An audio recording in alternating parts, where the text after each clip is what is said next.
တူတူမပြောတတ်ဘူးအားမရလို့អော်တဲ့လူတွေလည်းရှိတယ်တော့သူ့အတန်ကြားနေရတယ်ဘာလို့ပြောနေတယ်ဆိုတာလည်းကြားတူတူမပြောတတ်တဲ့လူမျိုးကရှိသေးတယ်တခါဂောဒကနတ်သားရဲ့အတန်ဆိုလို့ရှိရင်သူပြောလိုက်လို့ရှိရင်သူလုပ်ခဲ့တဲ့ကုသိုလ်ကောင်းမှုကတော့သူဟာခွေးဘဝတုန်းကပိစိကဗုဒ္ဓအပေါ်မှာ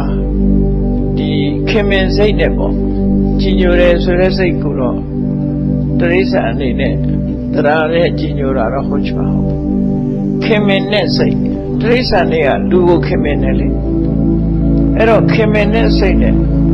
ပိစိကဗုဒ္ဓရှင်မြတ်ကြွတဲ့လမ်းမှာဝေဘာကင်မှာအနေရီကင်းအောင်လို့ဆိုပြီးခွေးကတလန်းလုံးဟောင်းသွားတာ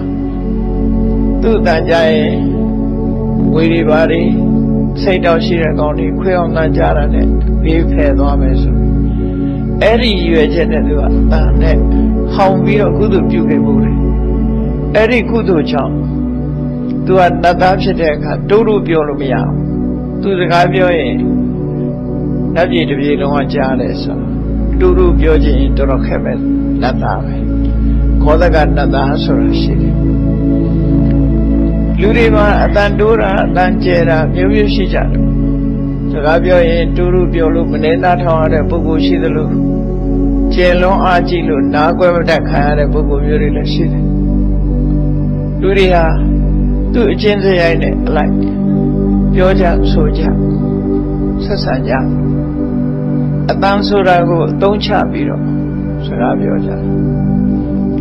ဒါကရေပုံရပေါ့နားကောင်းတဲ့လူတွေတော့ဝစီဝိညာတိလို့ခေါ်တဲ့နှုတ်ကထွက်ပေါ်လာတဲ့အတန်ကိုကြည့်ပြီးဒီလူဘာပြောချင်တာလဲဆိုတာကိုသိချရတယ်ပေါ့အဲဒီကနေ့ခေတ်မှာကြတော့နားမကြားတဲ့ပုဂ္ဂိုလ်တွေဖို့ကြတော့လက်ချောင်းလေးတွေနဲ့လက်ဟန်ပြပြီးတော့ sign language ဆိုတာပေါ်လာပြန်တယ်အဲ့ဒီ sign language နဲ့လက်ရဲ့လှုပ်ရှားမှုကိုကြည့်ပြီးတော့သင်ကြားထားတဲ့ပုဂ္ဂိုလ်တွေဟာ sign language နဲ့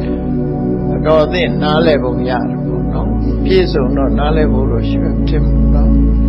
တော့သိတော့နားလည်တယ်ဘာပြောနေတယ်ဆိုအကြောင်းလို့ဆိုလဲအမူအရာဟာအခရာစလုံးတွေကိုအလုံးဖော်နိုင်တာမဟုတ်သည့်အတွက်ကြောင့်အတန်လိုလုံးနိုင်တာမဟုတ်သည့်အတွက်ကြောင့်သင်္ကေတတစ်ခုအနေနဲ့ကတော့ဖြစ်ကောင်းဖြစ်မှာပေါ့နော်အဲသူ့မေးကြည့်ပေါ်ကလည်းသူကမကြားဘူးဆိုခက်တာပဲနားလေလားလို့ဘယ်လိုမေးရမလဲအဲ့လိုအတန်တွေကိုအကြောင်းပြုပြီးတော့လူတွေဟာကိုယ့်ရဲ့ဆန္ဒကိုထုတ်ပေါ်ကြတယ်ငှက်ကလေးတွေဟာလည်းအတန်ကိုအကြောင်းပြုပြီးတော့သူတို့ဆန္ဒကိုထုတ်ပေါ်ကြတယ်တရိစ္ဆာန်တွေဟာလည်းပဲကိုယ်ဆန္ဒကိုအတန်နဲ့ထုတ်ပေါ်ကြတယ်လောကမှာအတန်ကိုနားထောင်ရင်းကနေပြီးတော့တရိစ္ဆာန်တွေရဲ့စိတ်ဆန္ဒတွေအလုံးကို